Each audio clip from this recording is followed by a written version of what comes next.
Assalamualaikum warahmatullahi wabarakatuh. Apa kabar anak-anak ibu semuanya? Mudah-mudahan kalian semua dalam keadaan sehat walafiat ya. Hari ini bersama Ibu Anggi kita akan belajar ke tema 3. Kita masuk ke subtema 1 dan pembelajaran berikutnya ya. Tapi sebelumnya jangan lupa kalian yang belum sholat duha silahkan sholat duha terlebih dahulu. Bagi yang sudah hebat berarti sudah melakukan tanggung jawabnya dengan baik. Nah, kalian juga yang jangan lupa untuk terus jaga kesehatan ya, karena memang situasi sekarang yang memang sedang tidak stabil, kalian juga harus lebih jaga kesehatan lagi. Dan ibu ingatkan, kalian harus tetap memakai masker kalau akan keluar rumah dan juga sering cuci tangan ya. Nah, minggu kemarin kita sudah masuk sebenarnya di tema 3, tapi dengan Ibu Linda. Nah, sudah belajar apa aja? Siapa yang ingat? Nah, yang masih ingat hebat. Nah, minggu kemarin kita sudah belajar tentang banyak ya, diantaranya seperti komponen-komponen listrik, kemudian ada juga rangkaian listrik, seri dan paralel, perbedaannya apa saja, kemudian manfaat listrik bagi kehidupan apa saja, dan kita sudah masuk ke teks eksplanasi juga ya. Nah, hari ini kita akan masuk ke pembelajaran berikutnya. Apa saja sih yang akan kita pelajari hari ini? Yang pertama yaitu menjelaskan hak dalam kehidupan sehari-hari, dan yang kedua yaitu mengidentifikasi interval nada pada solmisasi tangga nada, dan yang ketiga yaitu menggali isi teks penjelasan atau eksplanasi ilmiah dari teks yang kita baca ataupun yang kita dengar. Yang keempat yaitu menganalisis perubahan sosial budaya dalam rangka modernisasi bangsa Indonesia. Adapun sikap yang akan kita kembangkan pada pembelajaran hari ini adalah yang pertama, kalian harus bersikap disiplin. Yang kedua, kalian harus bersikap tanggung jawab. Yang ketiga, kalian harus bisa bekerja sama dengan baik. Nah, kalian sudah siap untuk belajar hari ini? Kalau sudah siap, silahkan kalian buka bukunya dan kita akan mulai pembelajaran hari ini. Kalian minggu kemarin kan sudah belajar nih tentang listrik. Nah, kalian tahu tidak apa saja yang bisa kalian lakukan ketika adanya listrik? Oh, pertama kalian bisa menonton televisi, kalian bisa menyalakan radio, atau kalian juga bisa menyalakan lampu. Nah, hal-hal itu adalah hal-hal yang bisa kalian lakukan dan hal-hal yang kalian berhak lakukan di rumah. Nah, itu adalah salah satu bentuk hak. Nah, sebelum Ibu jelaskan tentang pengertian hak, kalian perhatikan dulu yuk gambar-gambar yang akan Ibu jelaskan berikut ini. Sekarang kita lihat apakah pada gambar pertama ini dia sudah mendapatkan haknya untuk memperoleh pendidikan. Sudah ya, ada anak sedang belajar nih, dia sudah memperoleh pendidikan, haknya sebagai seorang pelajar. Dia belajar mendapatkan buku, bisa membaca buku, berarti dia sudah memperoleh hak pendidikannya. Sekarang berikutnya perhatikan gambar kedua. Wah, lihat ada anak yang sedang memperhatikan ibunya, padahal mereka sedang bermain bersama nih, tetapi ibunya masih sering melihat handphone. Nah, sekarang pertanyaannya, apakah dia sudah mendapatkan haknya untuk memperoleh kasih sayang dari orang tuanya? Nah, katakan bahwa dia belum mendapatkan haknya karena ibunya sibuk memperhatikan ponselnya. Sekarang kita perhatikan yuk gambar berikutnya, gambar ketiga. Ada seorang guru dengan murid-muridnya. Kita lihat ada salah satu muridnya yang sedang berbicara pada gurunya, mengeluarkan pendapatnya. Nah, ini apakah dia siswanya itu sudah mendapatkan haknya untuk menyampaikan pendapat? Nah, ternyata sudah ya, anaknya sudah bisa menyampaikan pendapatnya kepada orang lain. Nah, sekarang kita lihat gambar berikutnya. Ada seseorang yang sedang naik kereta, ada 3 orang.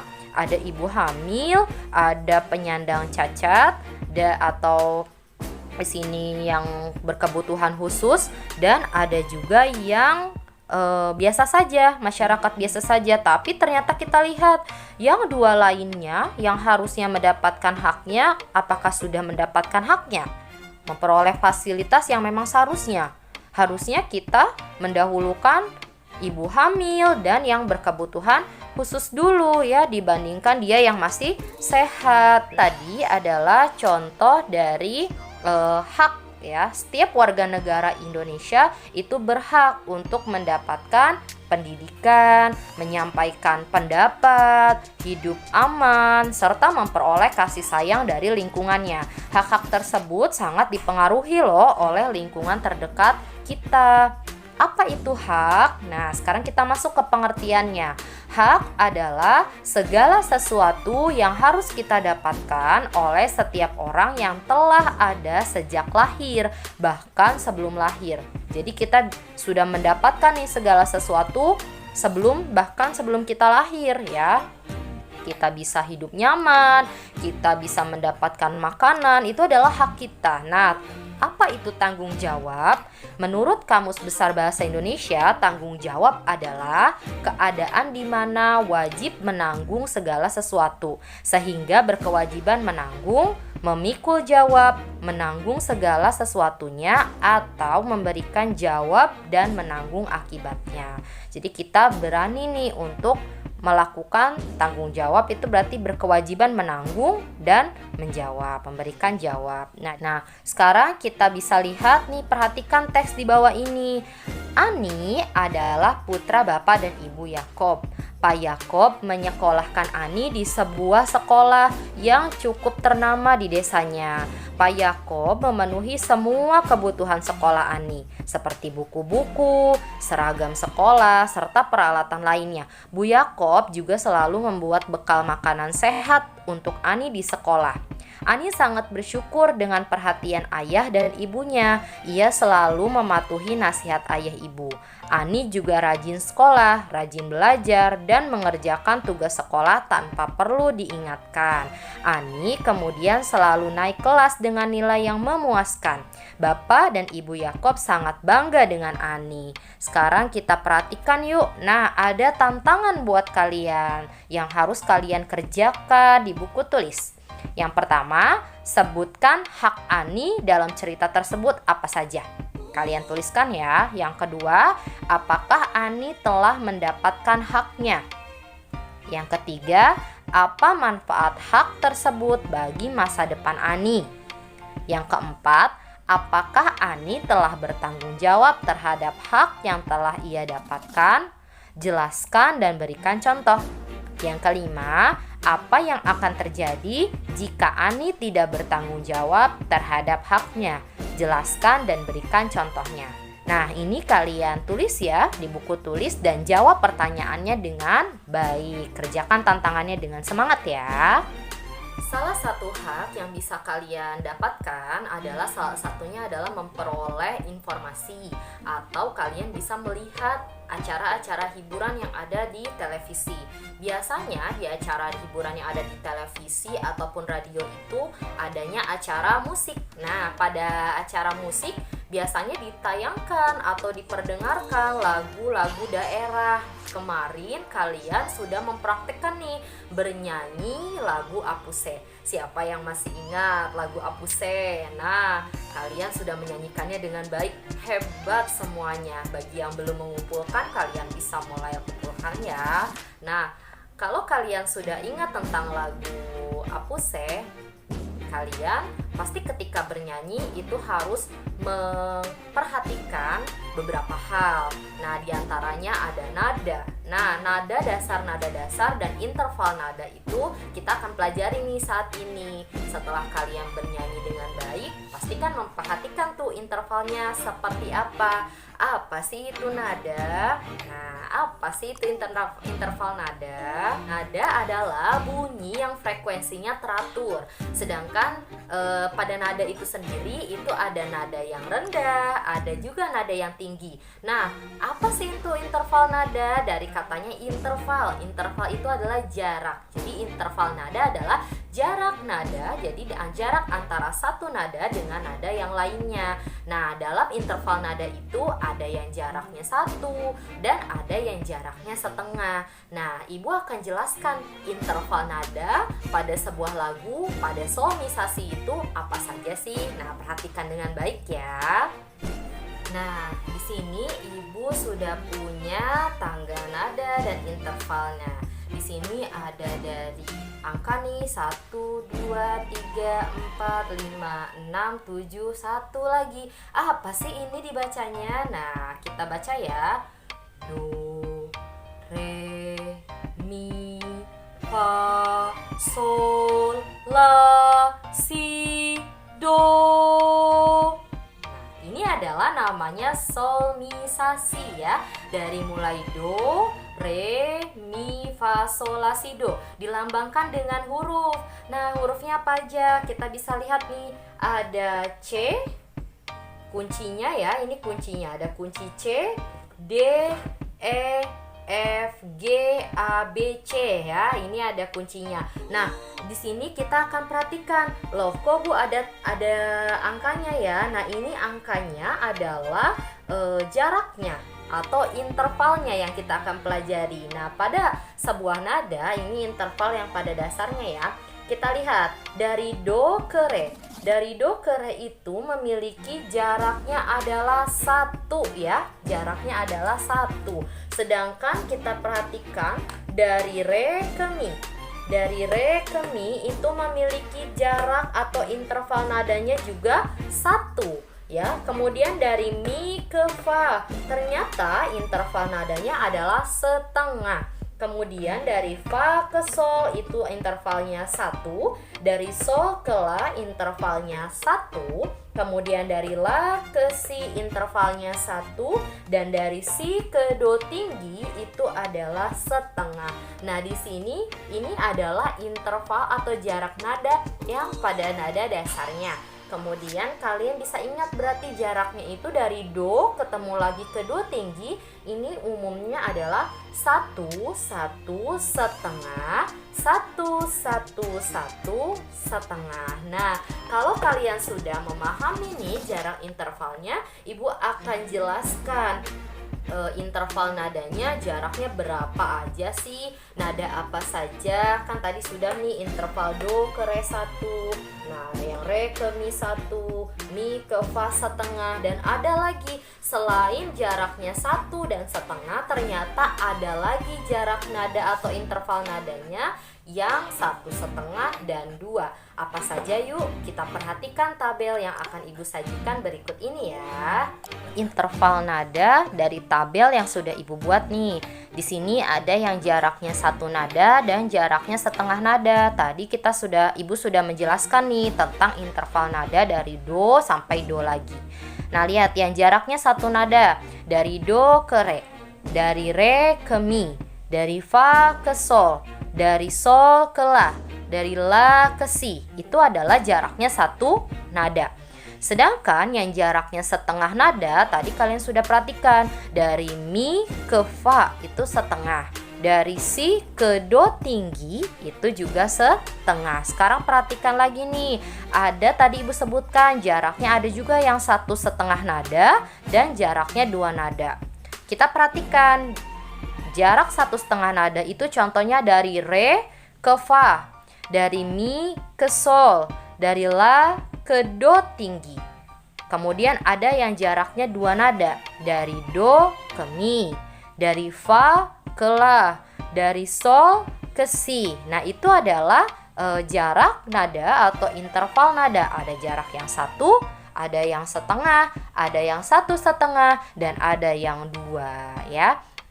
Nah, kalian minggu kemarin juga belajar tentang teks eksplanasi ya. Nah, dalam teks eksplanasi itu kalian sudah tahu belum apa artinya?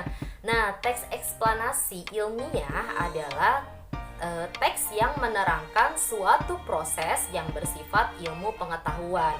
Contohnya seperti menjelaskan tentang gejala alam, tentang arus listrik, tentang kegiatan yang berbau dengan lingkungan atau ilmu pengetahuan. Nah, fungsinya untuk apa sih Bu? Nah, fungsinya adalah memberikan penjelasan kepada pembaca agar mereka merasa ingin tahu lagi nih tentang proses terjadinya atau prinsip terjadinya sebab akibat dari suatu kejadian. Nah, dalam teks eksplanasi ilmiah itu ada bagian-bagiannya. Ada 3 ya bagiannya. Pertama adalah bagian pernyataan umum atau pembukaan. Biasanya pernyataan umum itu terletak pada paragraf ke-1.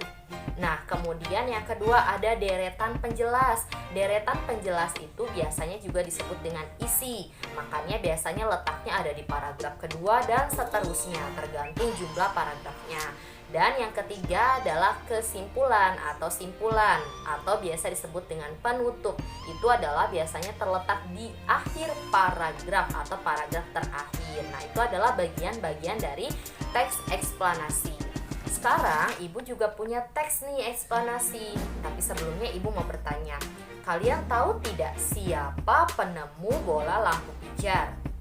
Nah, bagaimana sih ia menemukan bola lampu pijar tersebut dan sikap apa yang harus kita contoh dari beliau si penemu bola lampu pijar? Untuk lebih jelasnya kalian dengarkan dan perhatikan teks yang akan Ibu bacakan berikut ini.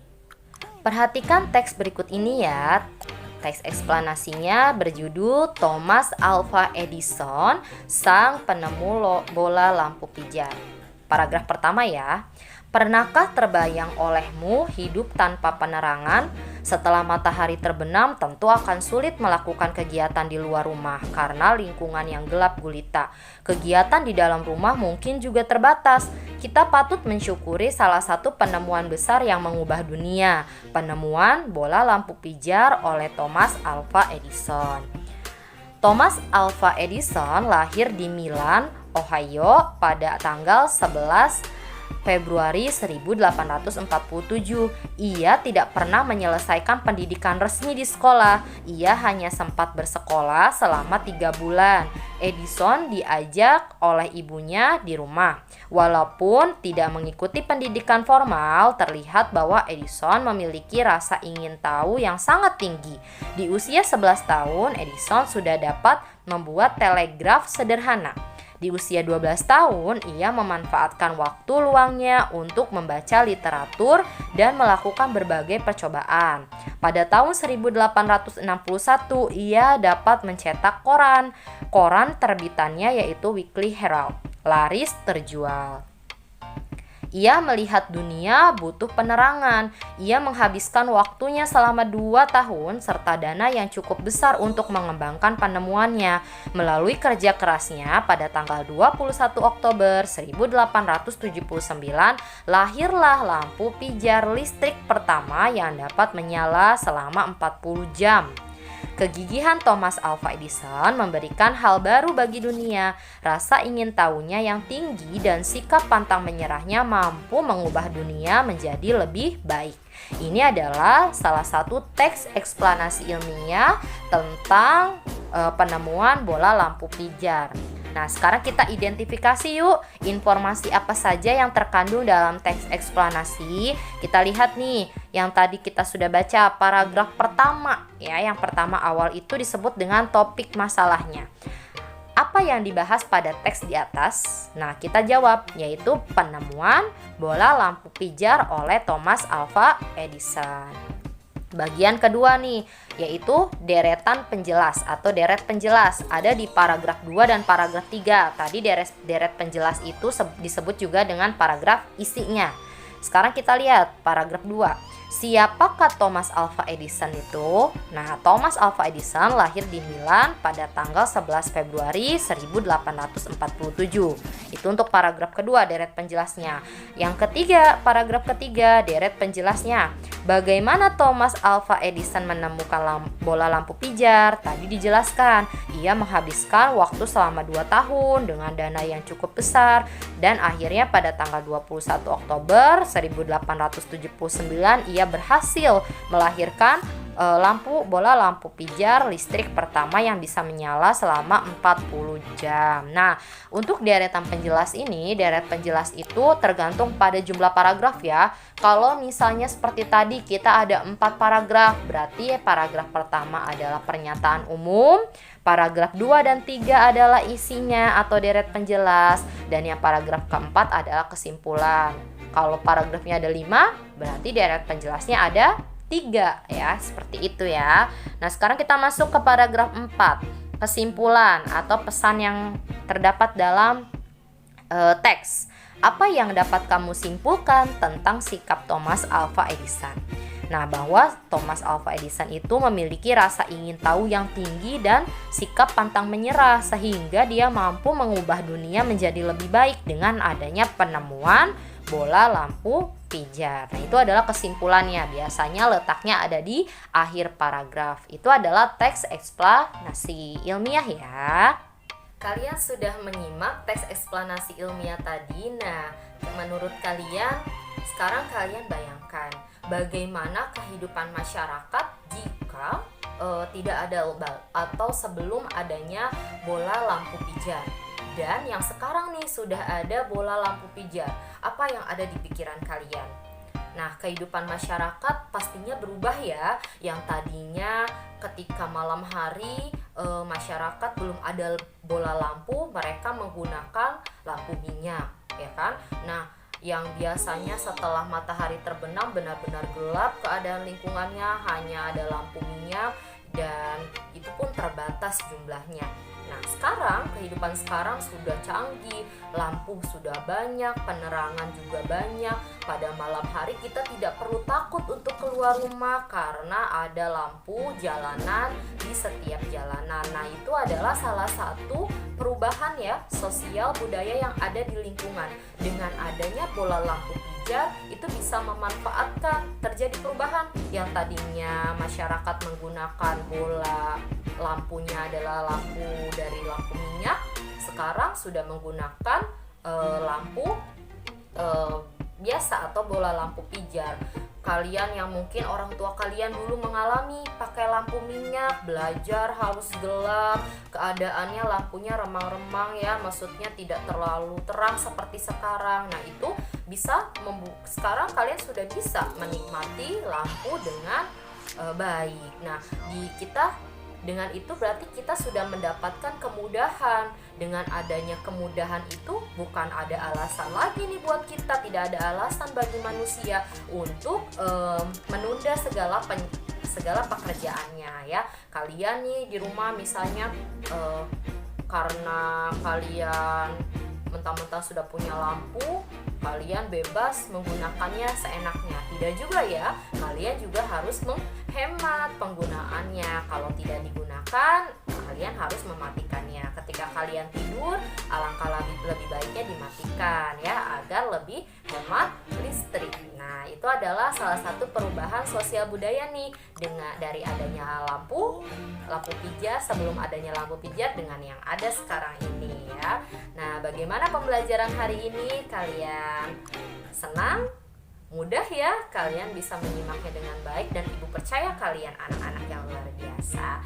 Nah, karena kalian sudah belajar dengan baik, kalian jangan lupa untuk mengerjakan tantangan. Ibu punya tantangan. Di situ ada tantangan yang kalian harus kerjakan dan kalian tulis di buku tulis, lalu kalian jawab ya soalnya itu.